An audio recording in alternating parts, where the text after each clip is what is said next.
apa yang saya belajar daripada surah Al-Kahfi.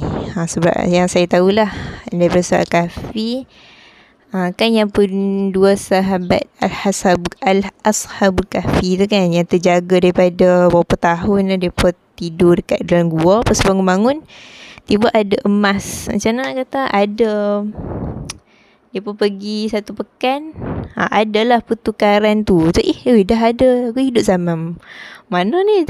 Dulu tak ada ni duit-duit ni kan. Macam dulu tak ada ni. Lepas tu bila dia hidup zaman tu, macam dia bangun daripada tidur, terkejut, macam rasa macam baru berapa set je tidur. Rasa macam sekejap je. Padahal dah lama dah, berzaman-zaman. Dia tengok dah ada duit. Duit. Ada macam sistem kewangan lah, sistem pertukaran, bukan kewangan, sistem pertukaran lah.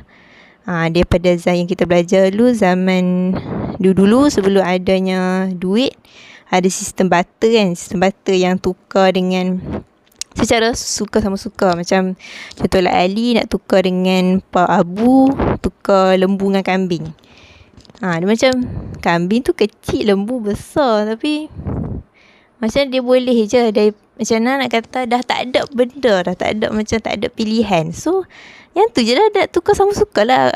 Suka sama suka dia lah tukar. Tu pun dah diistilahkan sebagai jual beli.